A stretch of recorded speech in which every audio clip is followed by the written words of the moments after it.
Welcome. You are listening to the House of Yoga's podcast, The Pathway to Progress.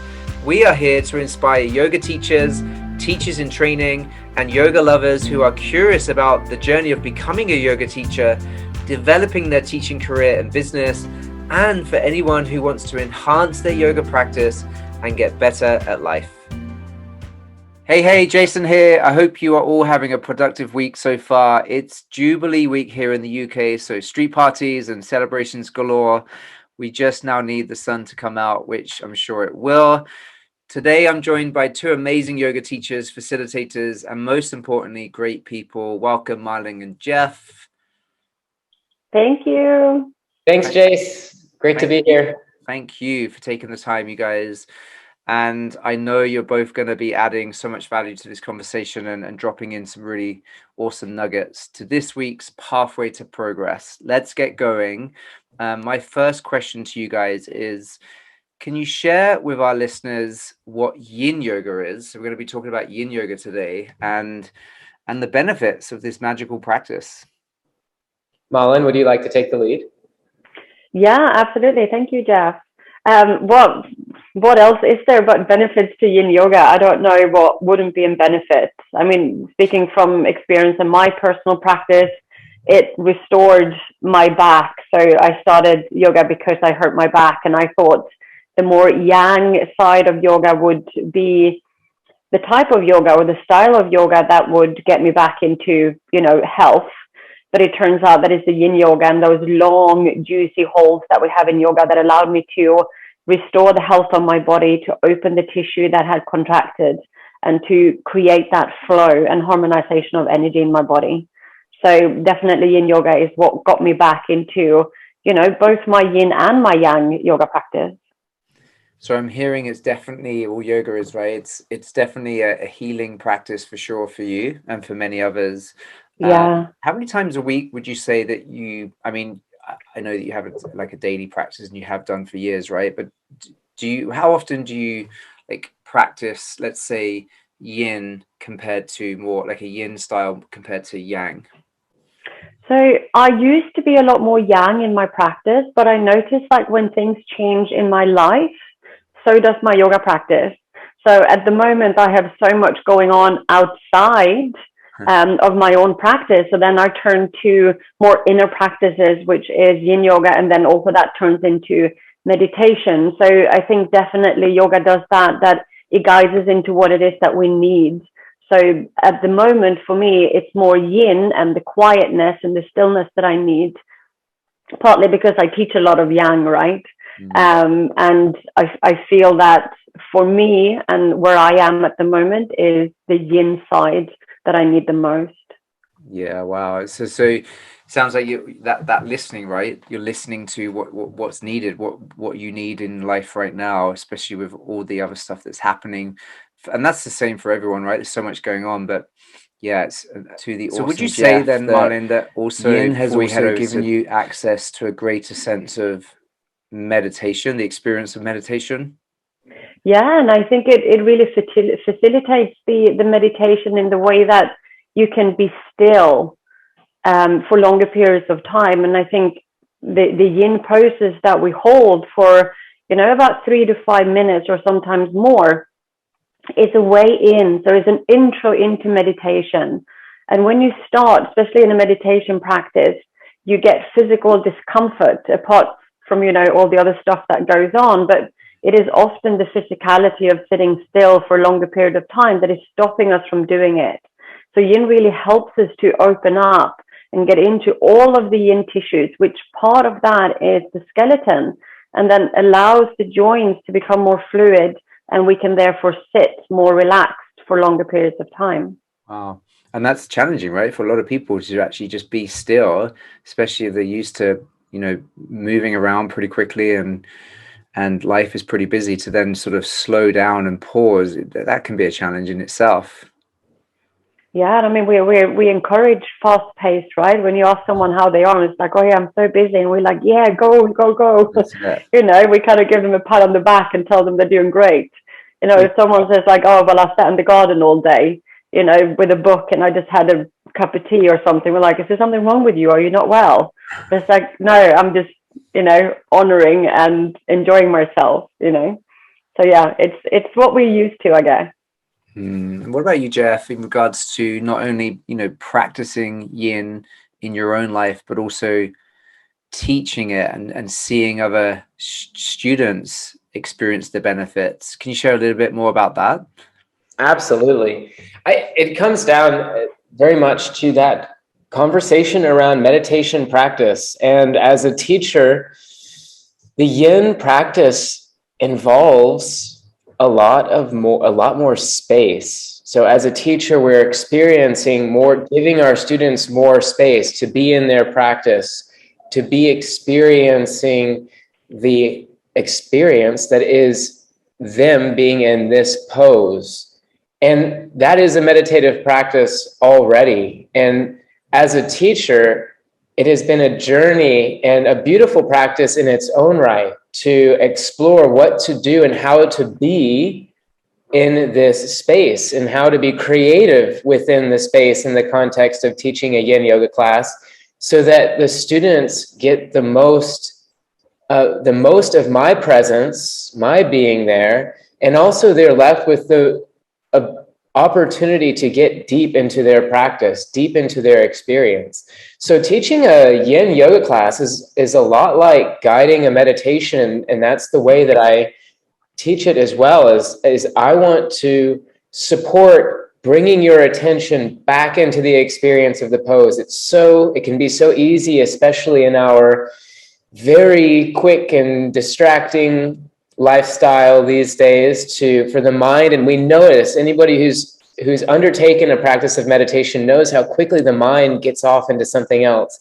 And so when we're in a yin pose, it's okay, how can I as a teacher support you into being into your practice in a safe way, in a way that is getting towards your edge, getting into the experience of the present moment and growing and evolving from that. And so it's a really profound practice to teach, because there is more space, because there is a responsibility of the teacher to hold the space and to allow the students to really connect with their practice. And that's definitely, there's a difference to a vinyasa class in one sense, and teaching a yin class is really owning and being present as we want to do them regardless of what we're teaching. Yin has more space in it to let whatever is there to evolve. And so as a teacher, to really let the students be in their process. So would you say then, that's awesome, Jeff, would you say then that when space is created, right, so from student, they're experiencing, when you say space, you meaning like physical body and mind, right? Physical body and mind. What would you say then? So space is created, which is a beautiful thing. What is the payoff there for someone that is experiencing and creating more space in the moment, and obviously beyond the practice in life? Thanks for bringing that to my attention too. Let's be clear about what I'm saying when I say space, and it's the time to be with one's self is a good way to break it down for me. Is the time that we are left with ourselves and to be experiencing the pose, and that would be the space. And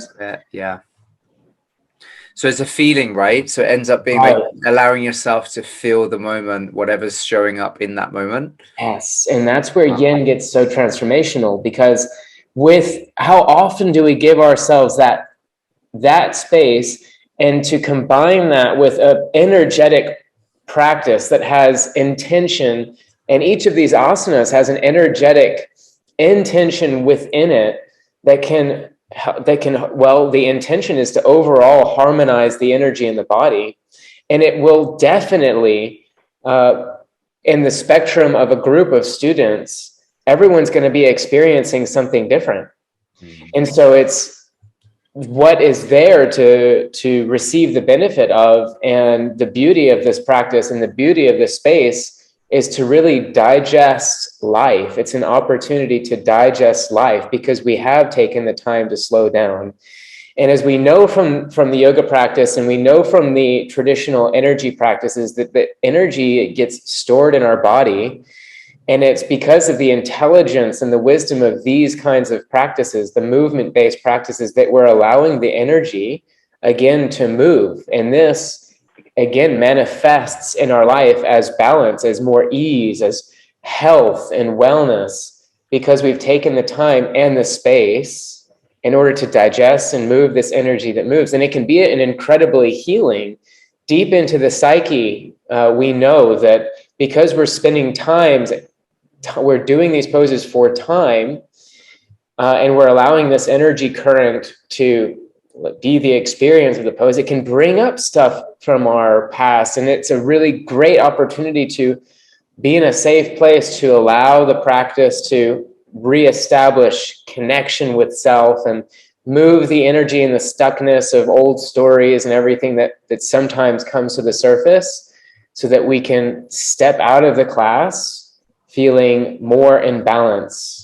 And then it's amazing how radiant people come out of yin yoga classes. It's like, wow, that was the best, in a sense, rest. There's a restful component to it, and there's a rejuvenating component to it, because we've taken that space to really connect in. Yeah, it's like an amazing reset, right? And yeah, thanks for sharing that, Jeff. It's awesome. So, and why do you think then that that yin yoga has become so popular around the world? And also, where do you see it going from here? Why has yin yoga become so popular? It's because there is so much. Well, if you think about the symbol, we want to create balance between these qualities of energy. And the yin and the yang symbol is exactly what we're allowing to be the qualities of this practice. We're using the wisdom from that symbol and the symbology of those tradition practices to inform how we're approaching the yin yoga practice. And yin is the slow down, it's the rest, it's the digest, it's the being in receptivity, rather than always going, doing, giving, and putting energy out there. It's the time for energy to come back and to reestablish equilibrium. And if we look at the world today in society, and especially in a busy city like London, where I'm sitting, we have so much yang energy, so much movement, so much activity, so much going and rushing and catching the train. And I just now see a woman running for the bus stop. So She's in her yang, right? she's in her yang, yeah, and it's also it's having a huge impact on our nervous system. We're not really so privy to, if we haven't become sensitive yet. It's like the impact this has on the nervous system chronically over time. And so people are recognizing that yin yoga has tremendous healing benefits because it's bringing balance back. It's reestablishing balance. I think that's so important, right? That you speak to that around bringing the experience of equanimity back, because let's be honest, right? There seems to be, we've just been speaking about, people are living so much in yang and going from rushing from point to point and A to B, and it's almost like there's this addiction to be busy. Absolutely, addiction. Right. And which means then you sort of restricting or giving yourself permission to really feel by not slowing down. And so as you guys are sharing, it's obvious that yin yoga gives you access to that. That's awesome. And so, Malin, what about in regards to where do you see it going from here? Because it's just got so popular right around the world. And if you think about the studio, the House of Yoga, and we have many yang classes. Power yoga is our sort of core class, but then yin is also so popular. Where do you see it going from here? Yeah, before I go into that, I just want to from my side, it's like being busy is not a bad thing, right? So what both myself and Jeff's team, we know each other quite well. We are not meaning to say like being busy and having busy days is a negative thing, right? But when that busyness and that go becomes a distraction from something else, or like what Jeff was saying, when it becomes an addiction because there's something that you are avoiding, then that is when we need to go and say, hang on a minute, what is it that I'm running from, right? So having busy days, I can have super busy days, but then I sit down in the end of the day, you know, ruffle the feathers, shake it off, and you're like, whew, that was pretty intense, you know, but I'm okay now, you know. But when it becomes a state that we're addicted to the sense or the feeling of being busy and always having something to do, then that is a time for reflection, right? And with that, I think yin yoga is here to stay for sure, because I think more of us are, you know, there's so much bling and there's so much stuff happening around us that at some point we need to direct the light back to ourselves. So we are no longer, you know, when yoga first started, it was, the world looked very different. There wasn't so many distractions. There wasn't so much bling. There wasn't so much power, so much money, so many things to do, right? So they could more easily turn inwards and go off for a meditation retreat or, you know, go out and do other things. But we are living in a society where we need to some extent, be engaged in that society. But we also need to look after ourselves in order to stay within that society.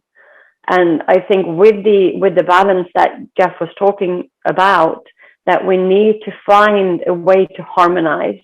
And the more things happening outside at the moment, we need to turn to the light within ourselves and find that balance within ourselves, rather than looking outside for what can fix the busyness or the distraction or what it is that I'm looking for. You know, I spend a lot of time like looking outside and moving, traveling, doing things. I'm like, somewhere I got to find this, you know? Yes. But the more I started doing yoga, I was like, oh, hang on a minute. The common thing everywhere I go is myself, you know, and if I'm not having a balanced sense of self within myself, if I am not happy, it doesn't matter where I go, because I'll be happy for, you know, a number of days, weeks or months, but then eventually everything catches up and you're still, you know, the same that you were when you left or when you arrived to where you're at.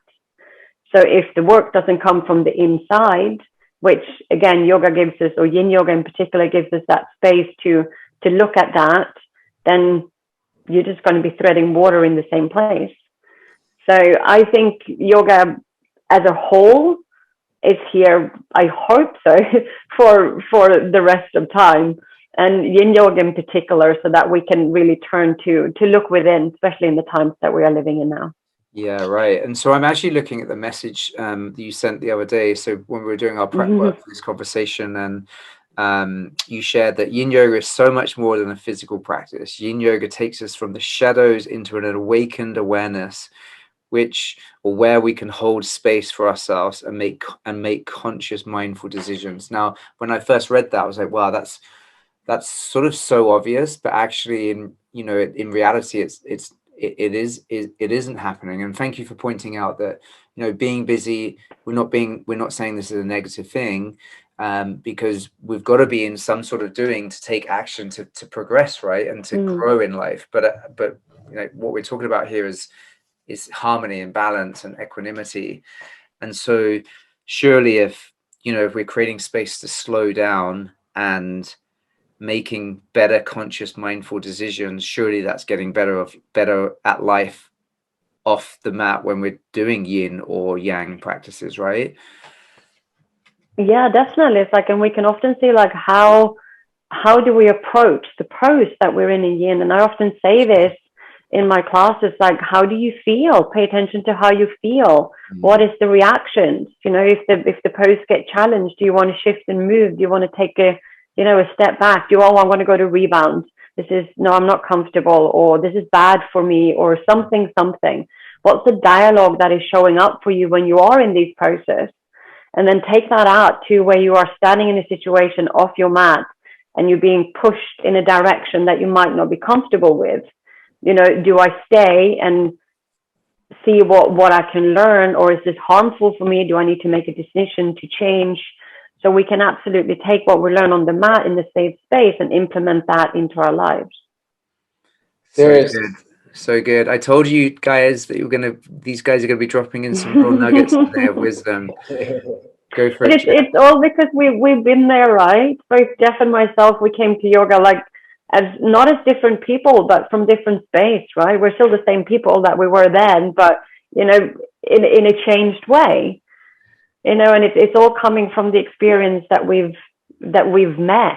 That's it. You know, I was sharing with someone yesterday around, you know, there's sort of two ways to learn, right, in anything that we're doing in life. And so that's skilling up, that's like improving the skill, whatever that is. So yoga teachers listening, you know, learning and skilling up, and even listening to this conversation, we could say it's skilling up because it's giving us great wisdom, but also lived experience is what you're talking about, right? Is actually lived experience is surely like the best way to learn. And yeah, I think it's so true. Jeff, I think you wanted to say something, is that right? Absolutely. Well, I was excited for how Malin was sharing, and we're making, and it's coming, like we can see it in the way that House of Yoga is leading trainings, and then the way we're leading trainings with the yin, and we're doing inner work is becoming a sexy thing to do because it's really about feeling good and feeling at home as a human being, as who we are. And that requires, especially with so much conditioning in the world, it requires doing that inner work. Absolutely. And people who are shining their light and really triumphing in life because they're going on that journey are attracting so many others to look within as well. And this, in the yin yogas, I have to say it's the best practice I know of for doing just that, and for being in a pose and allowing the wisdom that is innate within all of us to come to the surface, to be seen. There's so much transformation that happens within the context of yin yoga, and it's a very special practice. And this doing the inner work is a sexy thing. I love that, Jeff. That's awesome. So good. Well, let's say then that someone has, let's say, you know, our listeners listening, that they have more of a yang style kind of practice, let's say power yoga or Ashtanga yoga, etc. Would you then say it's a good idea? I think you sort of answered the question anyway. Is a good idea to bring more yin to balance out these energies, right? And so you've definitely pretty much answered this question anyway. But let's say someone is practicing 5 times a week, right? And they love their yang practice. They love power yoga or Ashtanga yoga, and there's a lot of doing in that. And let's say they're also out there running twice a week or on their bike and just, you know, very athletic. Surely then, you know, bringing more yin, so exploring more yin is definitely going to balance out the energies, right? Yeah, if you look on the tissue in the body, we have more yin tissue in percentage wise than we have yang. You know, so if you only exercise the yang, you're only exercising, well, you're exercising less than half the percentage of your body. Wow. which is really interesting. So it would be like the same if you try to, you know, take that into all the things that you do, you would only be doing, you know, half the work.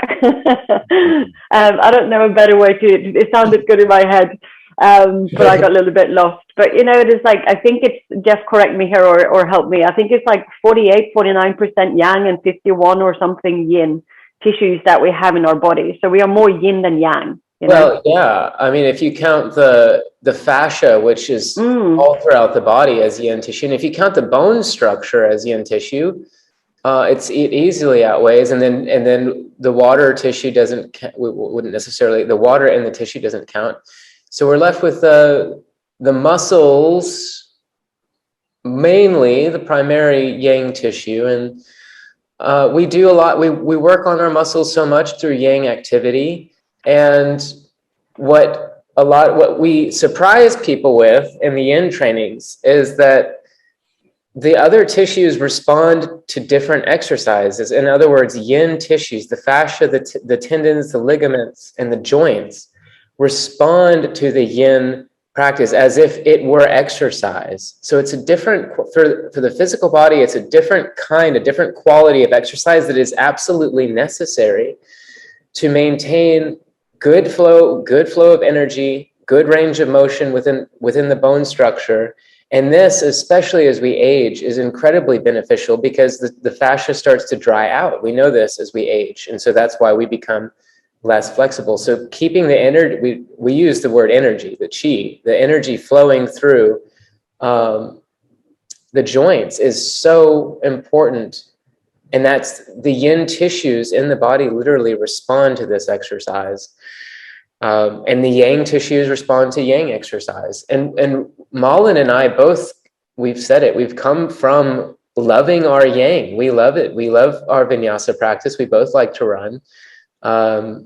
And it was the recognizing that, wow, if I get my yin, if I practice yin, my functional approach transforms, and I'm even more able to be masterful within my body. And so anything that's skilled yang practice, so let's say arm balances or inversions, typically get better when we balance it out with the yin. So Malin and I have a great story. We've done our yin training, 10-day long immersion where you're only allowed to do yin practice and keep anything else that's more yang, running or more intense physical exercise to the side for the duration of the training to really get the benefit of the yin.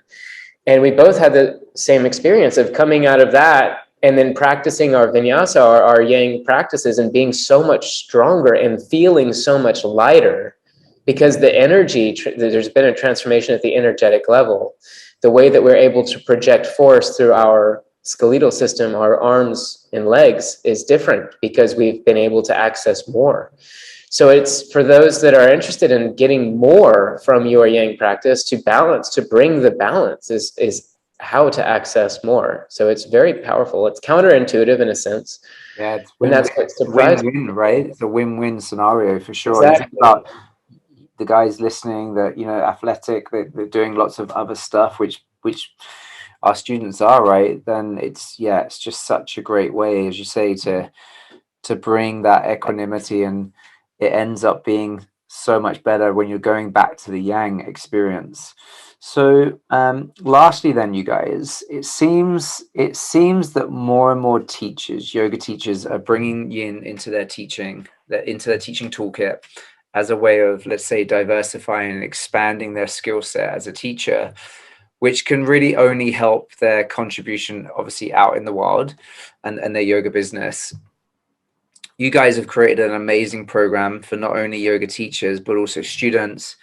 Can you share with us a little more around, like, with us, what this is, what it looks like, and also when and where, and how someone that's really interested in expanding their knowledge and their contribution out into the world, how can you share a little bit more around your program? Yeah, I mean, if the people are listening and they're really curious, first thing to do is talk to us. We're always available to speak to people about anything that we're doing, both trainings and practices, etc. So if you have doubts or you don't know, I mean, we can always hook you up. We had or in the training that I just did a few weeks ago, I had somebody who done a previous training. So this was not a yin that I taught in this training, but I had somebody who had done a yin training who then started the conversation within that training for somebody who was interested in yin training. So there's always people that you can connect with through the House of Yoga community, should you also want to know more. So what we have coming up is in September. It's an online, and it's a training that is divided into two parts. So we will start with a 50-hour foundation, where we go through, Jeff mentioned the functionality, how to teach yoga functionally. And with that, we mean that how to teach it to the individual body, the structure of each student, and how we get to, show our student and teach our students, like, how does this pose feel in my body? And then we have a 30-hour add-on to that, which is Ayurveda, which Jeff is much better than me at explaining. So that's the second part of the training, which is 30 hours. Amazing. And that's in September. You mentioned Malin? Yes, it's from the 1st to the 6th of September, and then from the 1st to the 5th, or 1st to the 6th, and then 6 to 9 with the Ayurveda. That's right. 1st to 5th, foundations yin, 50 hours, and 6th to 9th is the 30-hour yin and Ayurveda. And I'm looking at the poster in the House of Yoga. Oh, perfect. You see that? Yeah, it's up, right? It's up. That's another, because normally I am the one who remembers the date. I but know. Today I didn't, and then Jeff had it. So that's also that play of the yin and the yang. You need to have both, right? When someone's off, you need to have somebody else there. Exactly. Jeff's on his A game today. And so for someone that's, curious, as you said, Malin, and interested in exploring this and going down this path, we've got obviously the program's up on the House Yoga website, right? So thehouseyoga.co.uk. And I think it's really important, actually. What a great way to find out more is to have a conversation with Jeff and Malin. How can someone do that? Yeah, you can either contact us through social media or the House of Yoga. General inquiries, you can reach out to Jason and Chloe, and they will then forward. So we get emails sent to us every now and again with questions that is regarding to the trainings that we have. So that's, different avenues that you can go through. And we can then also schedule conversations. We've had students in the past wanting to chat rather than email. And then we just schedule a time where we have a session with either Jeff or myself where we go through any questions that you might have. Love that. Yeah, powerful conversation that could really open up, a whole new experience and possibility. Listen, you guys, it's been awesome as always. Thank you both for sharing your wisdom today. It's been fun, and we've got to do it again. We must do it again. Absolutely. You know what I want to go and do right now? Yin yoga. I want to go and do a yin practice right now. I want to go and do a yin practice in the forest. Beautiful. Yeah. That's awesome. Thank you guys. Really appreciate it. Thank you. Thank you. And for everyone listening, have an awesome day. So my friends, if you've enjoyed today's discussion, please hit the button to subscribe to this channel and also the like button. And don't forget to follow us on Instagram. You will find us at the House of Yoga _. Thanks so much for listening and have a wonderful day.